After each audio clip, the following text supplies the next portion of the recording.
So the press secretary for Joe Biden has been, honestly, probably one of the worst press secretaries I've ever seen, because she's basically just towing, and I know that's her job, but she's just towing the line for the Democratic Party, for Joe Biden, for the administration, and just repeating the same fucking bullshit that, Joe Biden would say, and just putting a ridiculous spin on it. Basically, that's what it's been during this time. And so in this situation, in this case here, we see Jen Psaki being questioned by one of the reporters from CNN. Her name is Caitlin Collins. She actually pressed her multiple times, actually. So she was asking her about the border crisis and how nearly 4,000 unaccompanied minors were being kept in facilities, or cages, facilities, whatever the hell you want to call it. And this was the same kids in cages that the Biden administration said they would be putting an end to, and the same kids in cages that they were, complaining, going to town over with when it came to Donald Trump. So here is Caitlin Collins questioning Jen Psaki on that issue. So check this out, and then we'll discuss it on the other side.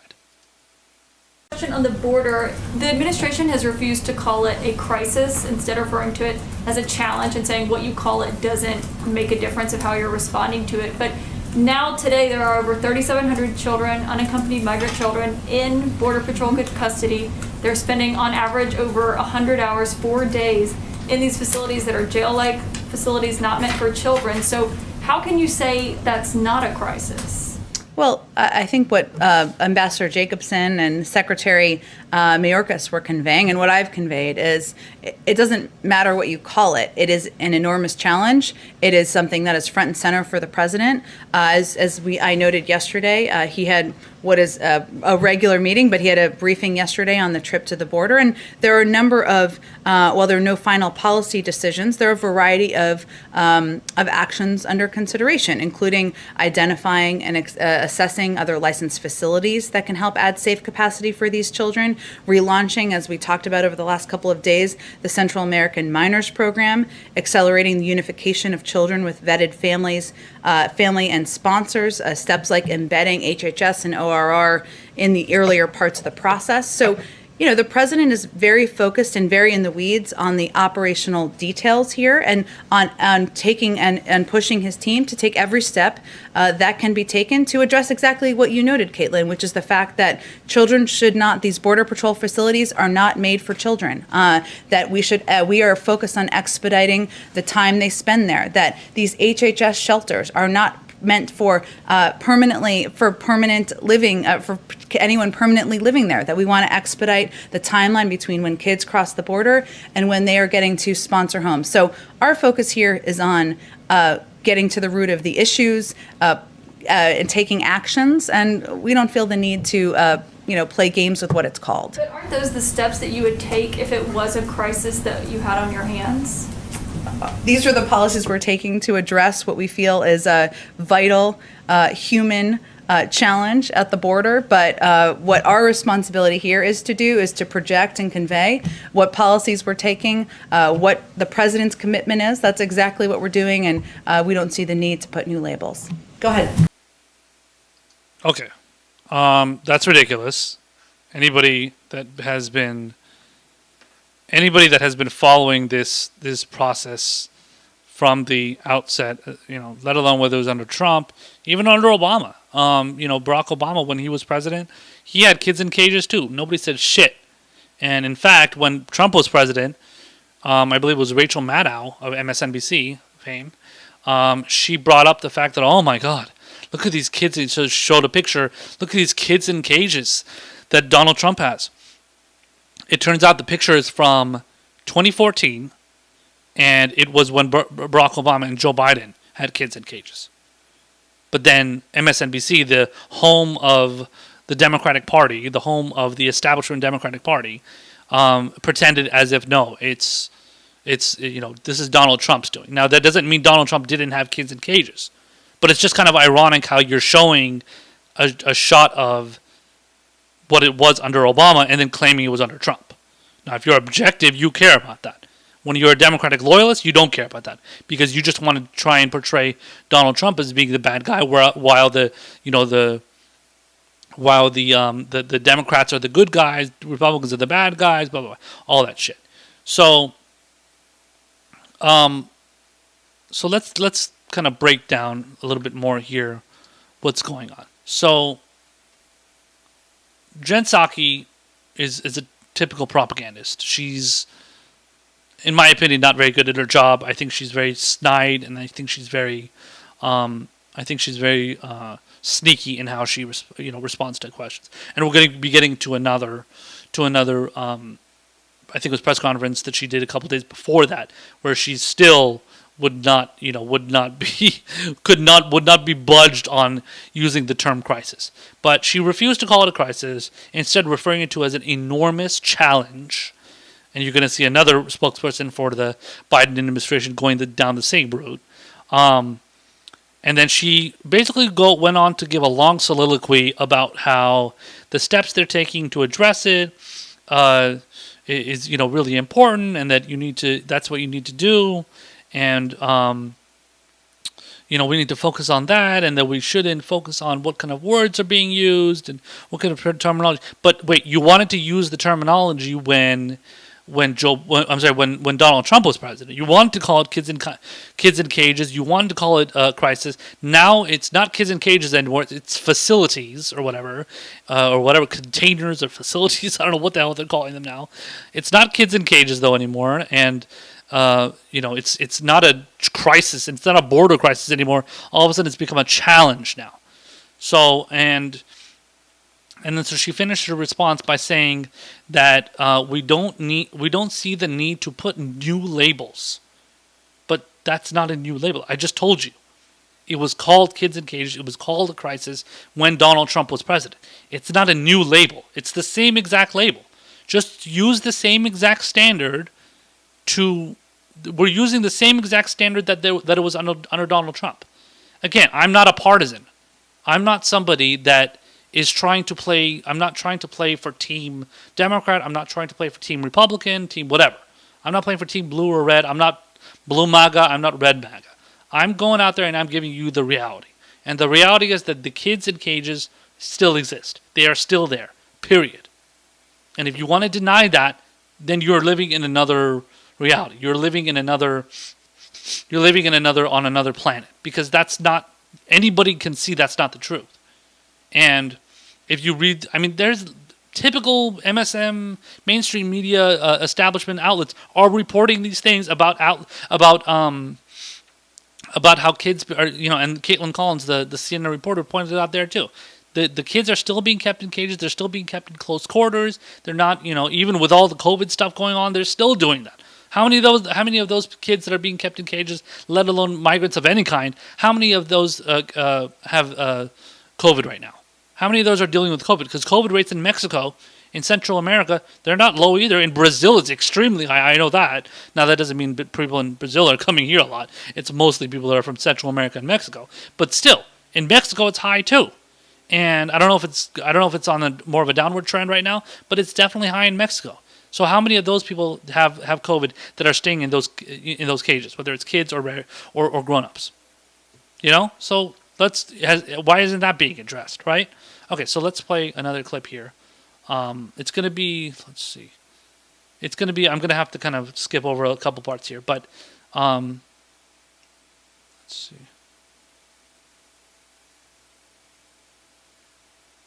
Yeah, here. Okay, so check this clip out. This is going to be Caitlin Collins again, and it's going to be another reporter after that. And then we'll see what they're saying here. And let's see Jen Psaki's shitty response once again. Immigration, you said you wanted to stay away from labels. I know the DHS secretary has not wanted to call it a crisis, but instead referred to it as a challenge. Mm-hmm. But right now, since it is 3,200 unaccompanied migrant children, according to documents from Monday, that's higher than the peak of the 2019 border crisis when it was around 2,600 then.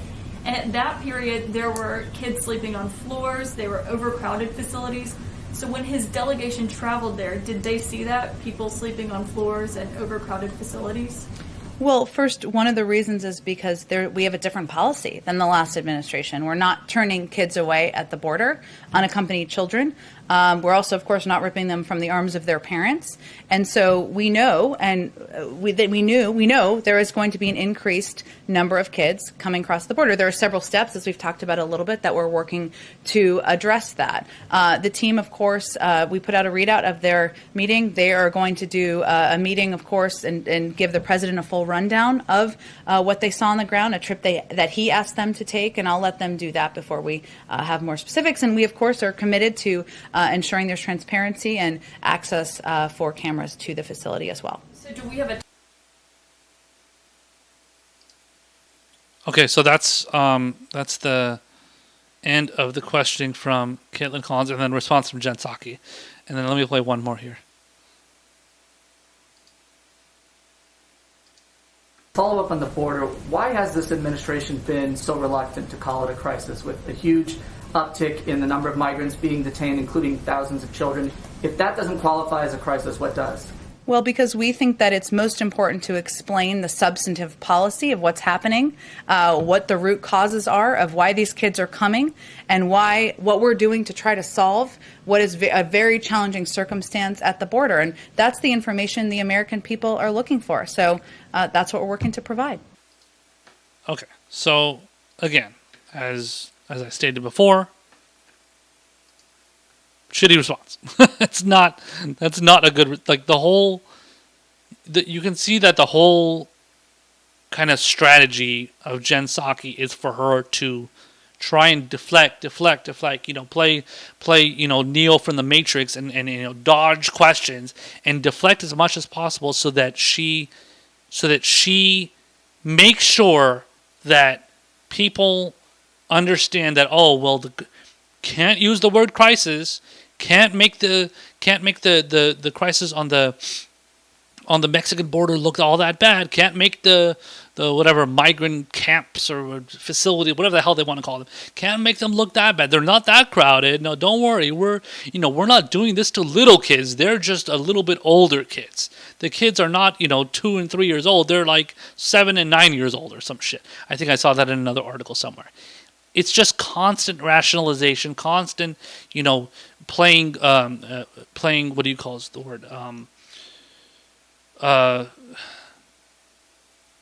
forget the term, but the term that I'm looking for is basically they're trying to make it seem not as bad as it is. Rationalization. It's constant rationalization. Maybe I already used that word, but anyway, yeah, it's just constant rationalization, constant trying to change the narrative to not make it seem as if it's as bad as it is. When in reality, we know how bad it is. We know that it's not that good.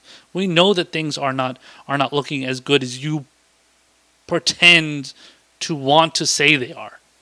And but this is the thing. Again, if you're objective, you look at the Biden presidency, you look at the Trump presidency, you make a comparison, and you see, okay, clearly Joe Biden is not doing the same. He's not getting rid of the kids in cages that he was harping away, and Democratic loyalists and all these people on the so-called left were going after Donald Trump. Okay, that's fine. You go after him. I get it. Go after Donald Trump on that. That's fine. Like in many cases, I wasn't against them going against. I'm sorry. I wasn't against them going after Trump on that.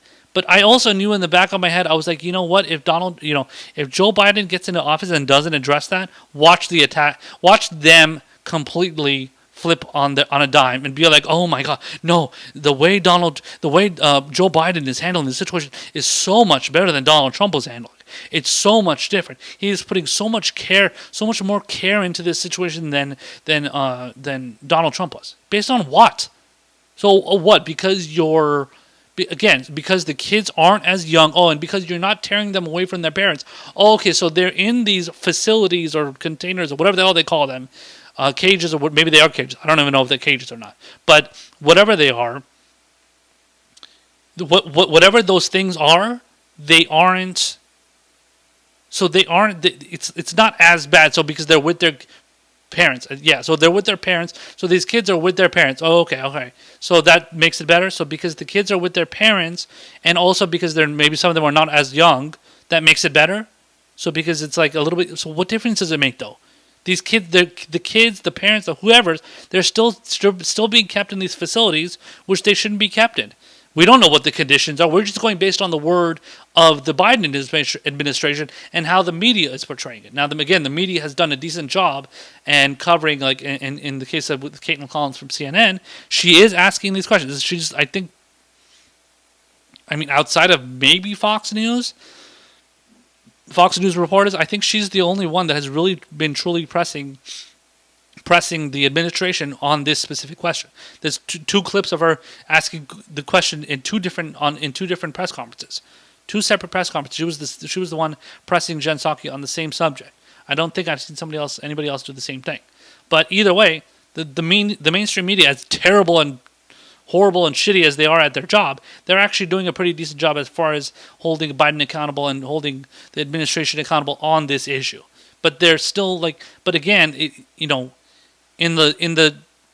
on the macro level, they're not going to be truly in the long term, they're not going to be truly holding Biden accountable. This is just an issue right now that they're holding him accountable to, and then once the kind of whole kids in cages thing gets to a point where the media thinks it's not as bad, or they get distracted by another issue, then they're not going to be asking those questions as much. They're not going to be holding him accountable as much. Then you got to rely on jagoffs like me and Kyle Kalinske and Jimmy Dore and all these people asking those questions instead, because we're the people that are independent. We're not beholden to any kind of corporate higher power, corporate overlord that is telling us what to cover and what not to cover, and what the narrative should be, and getting kind of talking points and memos and stuff like that. No, I do what I want to do, say what I want to say, and you can take it with however grain of salt you want. But I'm giving you the facts, and I'm giving my opinion, and I'm not pretending to be a straight news reporter either. I'm a commentator, I am an opinion maker, and I give you my opinion, but I gave it based on the facts and based on the research that I do. So again, I'm just going based on where I'm going on. We're all going based on what the Biden administration is saying, and then what the Biden administration tells the media, and then what the media reports.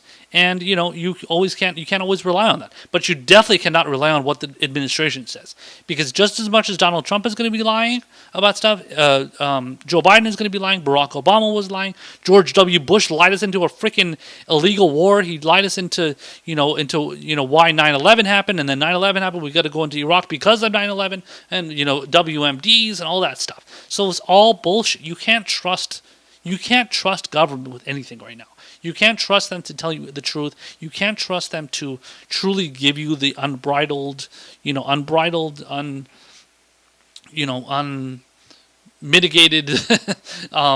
truth. It's just not going to happen.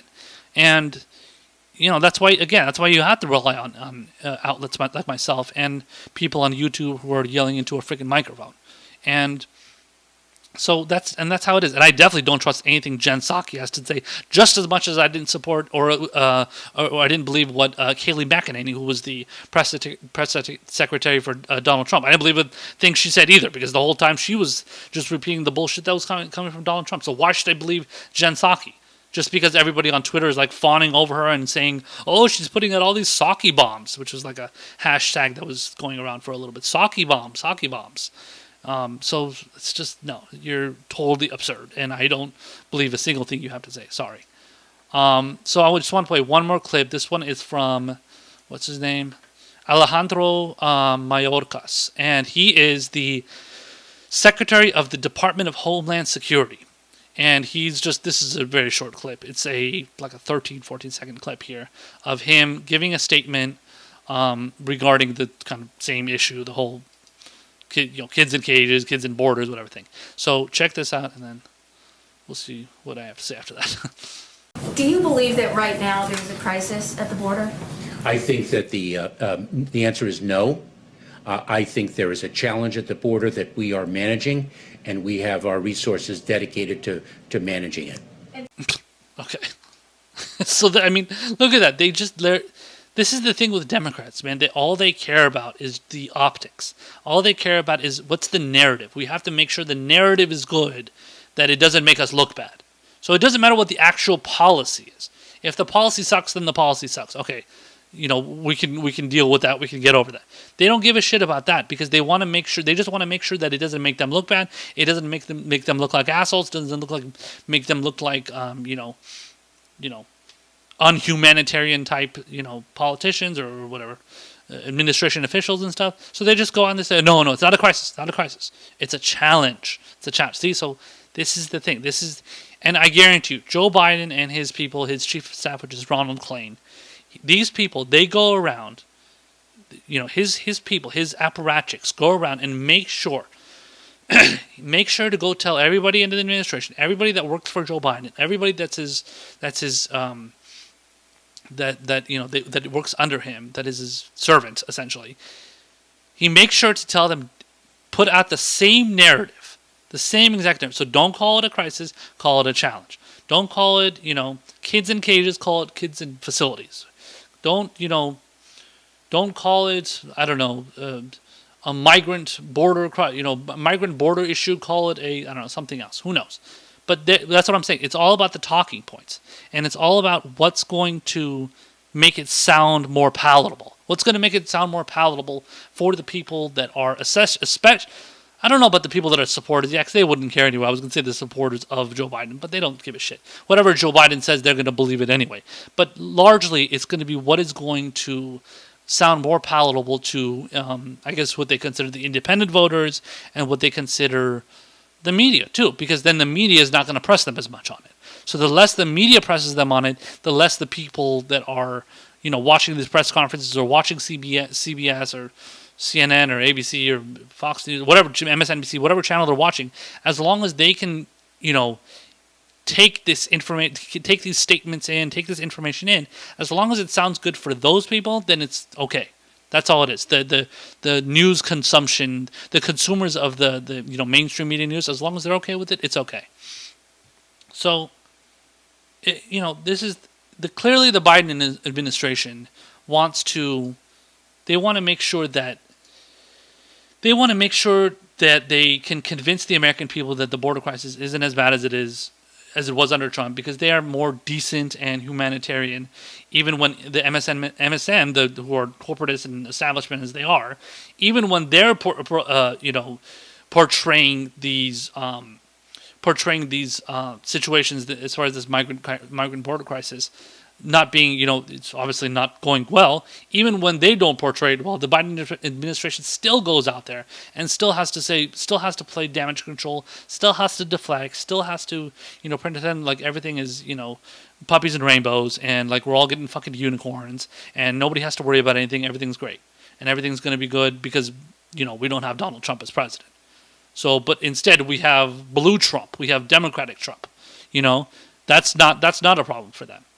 They don't see that as a problem, and I don't know. This is the kind of stuff that happens though under these types of presidencies that are, well, unfortunately these days. When it comes to Democrats, obviously, with Republicans, when you were seeing Trump, anything that Trump did, and the media called him out on, he just basically told them like, "Fuck you. I don't give a shit. I'm going to do what the fuck I want, and whatever you report is fake news. That's it. You don't agree with me, you don't want to, push my narrative, fuck off. I don't want to have anything to do with you. I'm never going to give you an interview. I'm not going to let you get away with it." When it comes to Biden, all they do is whine and bitch and moan, and then they also ask the media, they shame the media into covering things the way they want, but they do it in like this nice way that's like, because they're not Trump, they're going to make it sound like better so it's not like bullying. But in reality, it really is bullying. And the media, let's be real, the media loves Democrats. The media loves the establishment Democrats. They love the way how decent and civil and how they love to practice everything with decorum and civility. They love that compared to Trump, who's a dick. So they're okay with the fact that Biden is the way he is, as long as he's not Trump. And that's the way it is. And that's unfortunately the way that the media looks at these kind of situations. And it's really hard to take anything Biden and Jen Psaki and all these people have to say seriously when it's clear they're just following a specific narrative so that they can make everything seem good when it's not as bad, when it's not as good as or it's not any better than it was when it was under when we had Donald Trump.